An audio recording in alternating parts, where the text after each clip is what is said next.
Our lead story, a shocker coming in from Madhya Pradesh's Satna district. An 11-year-old girl was gang raped and brutalized by two men in the woods near the world-famous shrine of goddess Sharda, in the Maihar town. Both the accused have now been held. In fact, one of the two accused was a temple committee worker. The girl is said to be critical and she's been referred to the Riva Medical College. The gang rape survivor and the accused both were from the scheduled caste community. One of the two accused, as I said, works at the Goshala at the Temple Management Committee. An absolutely brutal case coming in. In fact, politics over the case has also begun. Kamal Nath has now tweeted saying that the incident of rape of a small girl in Maihar is highly condemnable and that there should be action on the part of the government. The Chief Minister is here to respond. Vedant, the condition of the girl is said to be serious. She was just 11 years old and she has been brutally gang raped and was found covered in blood with bites or marks all over her body in a jungle near Maihar in Satna district. And two accused have been arrested. As you said, one of the accused works at a cow shelter run by the Temple Management Committee.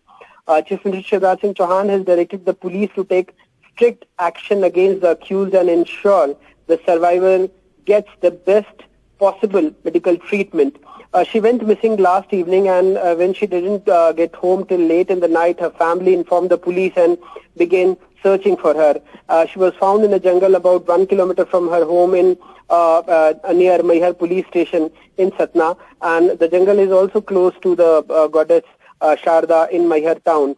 The family informed the police and took the girl to Maihar Civil Hospital, and after that, angry crowd reached the hospital. Police and district officials also rushed there. And meanwhile, former Chief Minister Kamal Nath said that he attacked the government and said this incident is highly condemnable, and he demanded that the family should be given a financial assistance of rupees 1 crore immediately. What a horrific case there. We sincerely hope that the survivor actually recovers soon. But moving now to the big parliament showdown. Well, the process to decide when the opposition-led no-confidence motion takes place begins on Monday in Parliament. The Prime Minister significantly will also be present when the Parliament debate starts over the no-confidence motion. And there is a wide possibility that the actual vote, which happens post the debate, may take place on Thursday. Well, the NDA is not worried about the numbers. They clearly have the majority, but it's clear that the India Alliance, which is opposed to the way the government is handling the situation in Manipur, wants to make a political statement in the run-up to the 2024 elections and also in a crucial election year. They've been demanding the Prime Minister's statement on Manipur on the floor of the House. And well, as violence continues in Manipur, what is the government actually doing and what is the government's plan of action? Is there a new strategy to bring the warring communities, both the Meitei and the Kuki community, together on the table? Well, Megha has the details.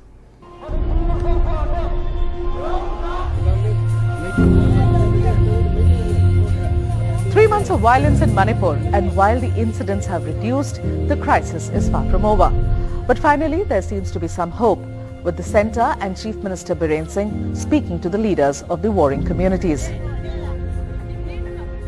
Home Minister Amit Shah had sat down for an hour and a half with the leaders of all parties during his 3-day visit when he was in Manipur last, and there have been these meetings since then. 6 rounds of meetings separately, both with Kuki and the Meitei representatives, and now the government hopes that they will soon manage to get the two sides to sit across the table from each other. Now, this is what the government is doing towards attaining lasting peace. According to the government, the source of the problem is the influx of people who have crossed in illegally from Myanmar. And to fix that issue permanently, the government has already moved to fence the border. 10 kilometers of problematic stretch has already been fenced and 60 more kilometers will be done soon. Fencing of the entire border, though, will take many years.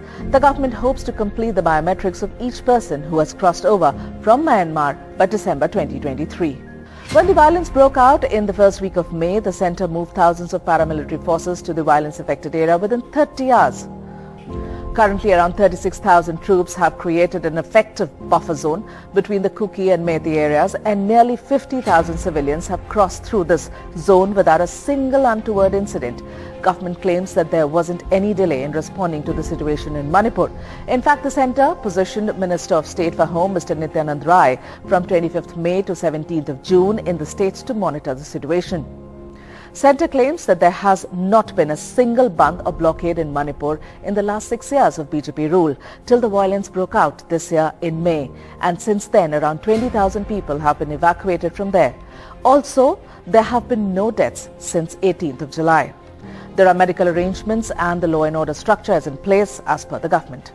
The Prime Minister has been monitoring the developments really closely and has been part of all the measures that are being taken in Manipur to restore peace.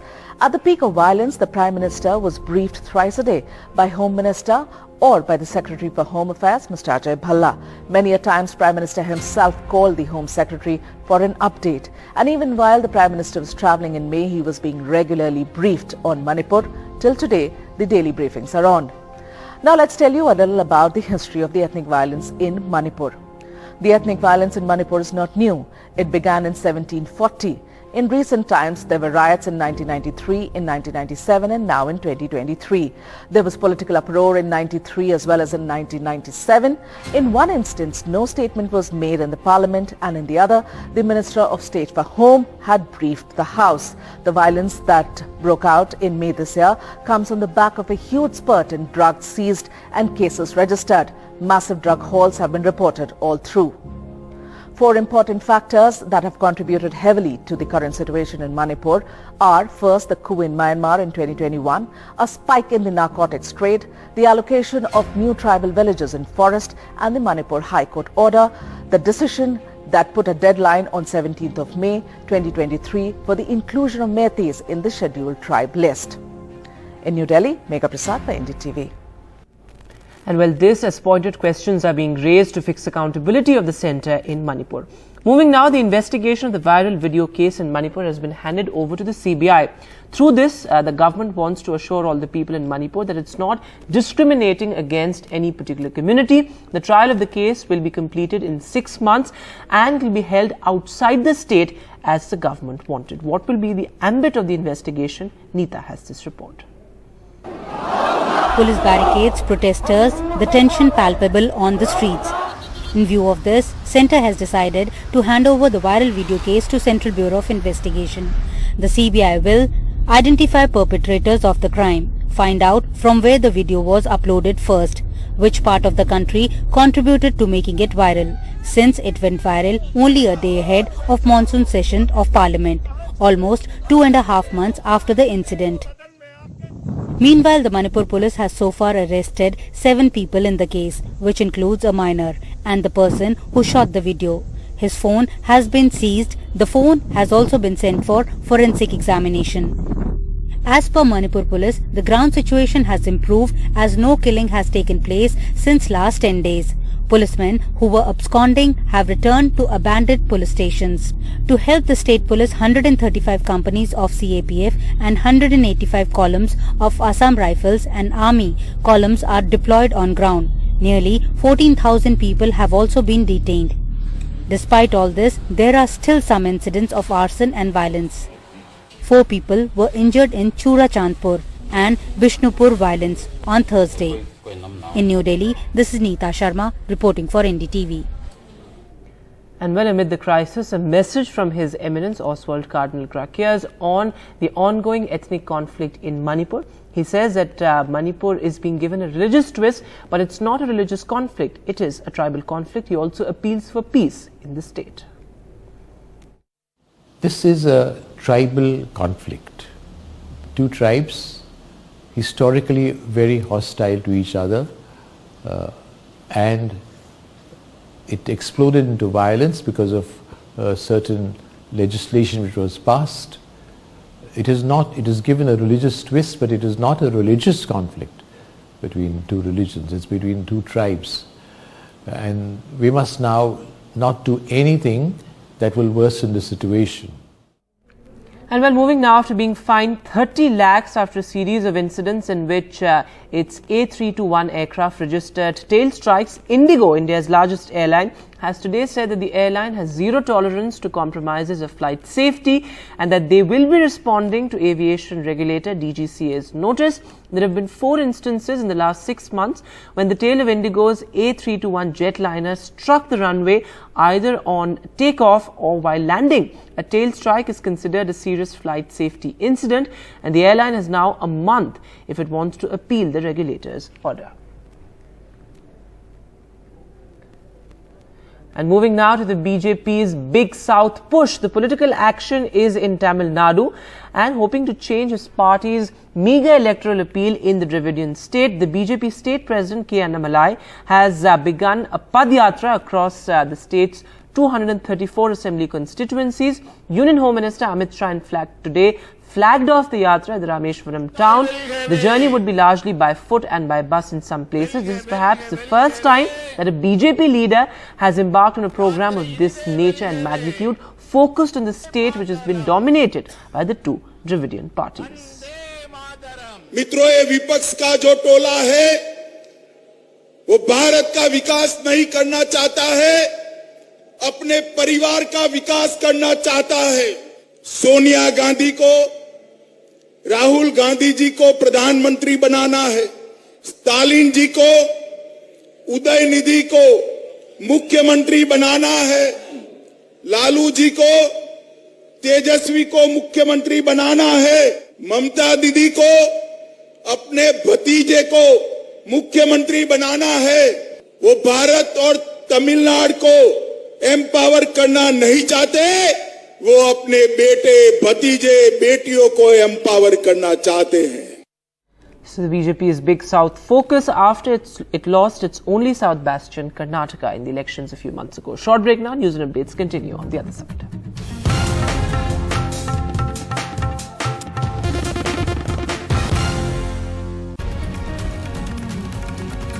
Welcome back. Our big focus on NDTV. Deaths of sanitation workers manually cleaning sewers has not stopped, despite the Supreme Court and the Supreme Court's ban on it.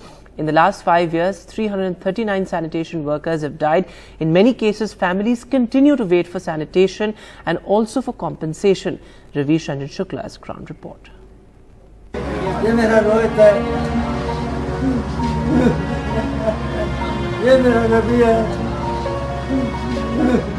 72-year-old Asharfi Lal broke down as he showed us the iCards bearing the photographs of his 2 sons, Ravi and Rohit. Both died on the same fateful day in October last year while cleaning a sewer tank in Faridabad. NDTV revisited the bereaved parents to find that the elderly mother had gone out to work as domestic help to support herself and her husband. अभी तक कुछ नहीं दिया है हमें, ना इस party ने, ना उस पार्टी ने, ना हरियाणा सरकार ने, ना दिल्ली सरकार ने हमें कुछ नहीं दिया है। अभी तक कुछ नहीं दिया है, ना ये भी नहीं देखते कि तुम लोग कैसे जी रहे हो, क्या कर रहे हो, आज तक नहीं देखा। Rohit and Ravi have become mere statistics in government files that show that in the last 5 years, 339 people have died while cleaning sewers and septic tanks. There were 66 such deaths in 2022 and 9 deaths so far in 2023. The deaths have not served as a wake-up call. At Delhi's Kashmiri Gate area, we find sewers being cleaned. The labourers are not wearing any safety gear. The contractor gets hostile that we are trying to film the illegal activity. Manual cleaning of sewers and septic tanks has been declared illegal under the Manual Scavenger Act. Violators have to pay a fine of 50,000 rupees or 1 year imprisonment. Yet, that has not proved a deterrent. सरकार में जितनी agencies हैं, चाहे वो जल board है, चाहे वो डीडीए है, चाहे वो पीडब्ल्यूडी है, चाहे वो एनडीएमसी है, चाहे वो कैंटोनमेंट बोर्ड है, उनको सबसे पहले मशीन्स प्रोक्योर करनी चाहिए। इसकी सुपर सकर मशीन है, जेटिंग मशीन है, टिपर वाली मशीन है, ताकि ये काम पूरा फुली मैकेनाइज हो। इससे एक तो अनह्यूमन प्रैक्टिस बंद होगी, दूसरा मौतें नहीं होंगी। दूसरा, जो प्राइवेट्स लोग अगर ये इस तरीके का काम करा रहे हैं, वो भी इस एक्ट में है कि उनके खिलाफ सख्त से सख्त कार्रवाई होनी चाहिए, उनको पनिशमेंट होनी चाहिए, उनको सजा मिलनी चाहिए, और जो लोग मर गए हैं उनको कॉम्पनसेशन मिले। The Supreme Court has also made it mandatory to pay 10 lakh rupees compensation to the families of those killed while cleaning sewers since 2014. But so far, it has been an endless wait for the poor families. With Ravish Ranjan Shukla, Vedant for NDTV. And well, the aftermath of the floods in the national capital, there are a large number of cases of conjunctivitis being reported across Delhi. The strand going around is highly contagious. Meanwhile, cases of dengue have also doubled in just a week. Waters receded after the unprecedented floods in Delhi, but it has left disease and infection in its wake. Cases of dengue nearly doubled in a week's time to a cumulative tally of 187 so far, the highest in 6 years. जो मुख्य हैं strain वो dinghy 1 और dinghy 2 है। Dinghy 1 के लिए ये कहा जाता है कि डेंगी 1 माइल्ड होता है, डेंगी 1 में सीवियर मैनिफेस्टेशन नहीं होते हैं जी।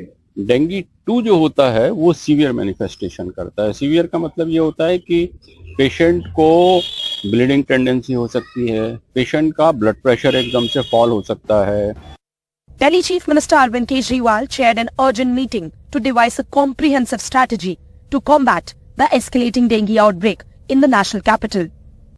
ज्यादातर केसेस टाइप 2 के निकले हैं, इसलिए ये बात भी कही जा सकती है कि कोई 2 स्ट्रेन नहीं है, ज्यादातर एक ही स्ट्रेन है जो प्रेवलेंट है, जिसकी वजह से बीमारी जो है बहुत ज्यादा गंभीर नहीं भी होती है। मगर इससे एहतियात जो है वो कम नहीं करने, और खास तौर पे स्कूल के बच्चों के विषय में एहतियात रखने के लिए कहे गए हैं। Incessant rain has also led to rise in cases of pink eye in the capital. Delhi is reporting around 100 conjunctivitis cases a day. Government-run hospitals are on alert. Doctors warn the disease is highly contagious and proper hygiene must be maintained to curb its spread. तो emergency में हमारे patient आते हैं, 90% हमारे पास conjunctivitis ही आ रहा है। 90% और OPD में? ओपीडी में 5 to 10% और इमरजेंसी में 90% आते हैं। और एपिडेमिक कहने में कोई दिक्कत नहीं? नहीं, एपिडेमिक तो है, एपिडेमिक तो है। While the Delhi government and hospitals are doing their bit to contain the dengue and conjunctivitis outbreak, the public also needs to take precautions. With Tanushree Pandey, Bureau Report, NDTV. And it has been raining in the entire national capital region, including Noida, since last evening. Meanwhile, due to the rain, there has been a huge traffic jam on the border connecting Noida to Delhi. About 3 kilometers long jam on the Noida-Delhi Kalindi Kunj border, due to which thousands of vehicles are stuck.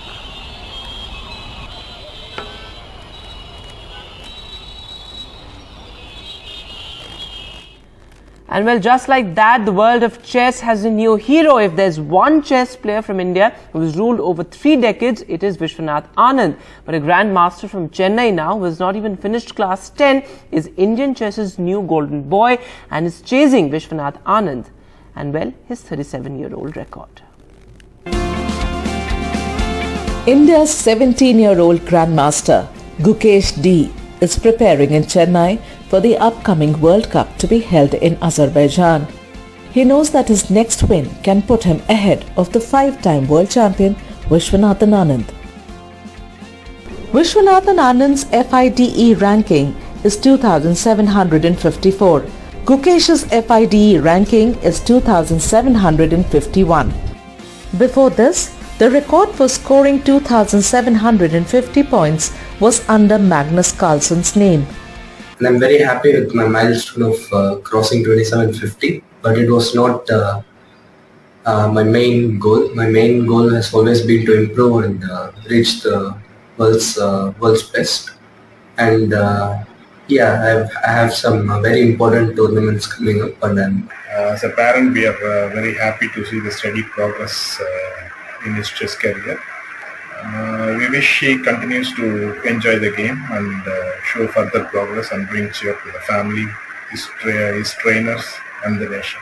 This means that world's 11th placed and India's 2nd placed grandmaster Gukesh is only 3.1 points behind Anand.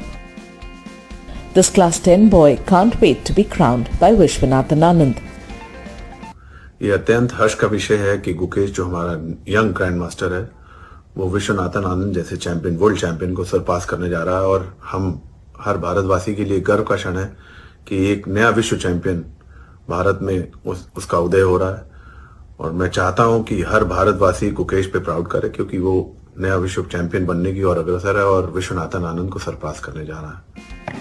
Gukesh became a grandmaster last year, defeating Magnus Carlsen. Bureau Report, NDTV. And finally, this is the story of 11 women municipal workers in Kerala who turned crore-patis overnight. Well, it can happen in a lottery. They pooled whatever money they had to buy a 250 rupee lottery ticket and they hit the jackpot. And how? ഈ ഹരിതകർമ്മസേന ഉണ്ടായതുകൊണ്ടാണ് ഞങ്ങൾക്കത് കിട്ടിയത്. ഞങ്ങളെല്ലാവരും കൂടെ ഒത്തുകൂടാനും എല്ലാത്തിനുള്ള സാധ്യത ഉണ്ടായത്. ഞങ്ങളെല്ലാവരും ഒരുപോലെ ഒന്നിച്ച് നിന്ന് എല്ലാവരും വർക്ക് ചെയ്യും. ഈ പരപ്പനങ്ങാടി ഞങ്ങൾക്ക് ഏറ്റവും മുന്തി നിൽക്കണം എന്നുള്ളൊരു ഒറ്റ ലക്ഷ്യമുള്ളൂ ഞങ്ങൾക്ക്.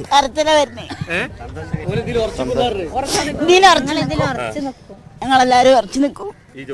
ഈ ജോലി തന്നെ ഞങ്ങൾ കഷ്ടപ്പെട്ടിട്ടാണ് ഇതിലേക്ക് ഇറങ്ങിയത്. എന്താ വെച്ചാൽ ഈ ജോലി എടുത്തിട്ട് തന്നെ ഞങ്ങൾ എന്തെങ്കിലും തുച്ഛമായ പൈസ കിട്ടിയാൽ അത് ഞങ്ങൾ ഭർത്താക്കന്മാർക്ക് ചെയ്തു കൊടുക്കാലോ എന്നുള്ളതിൽ.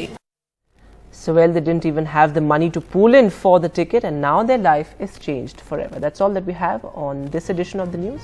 Stay tuned and goodbye.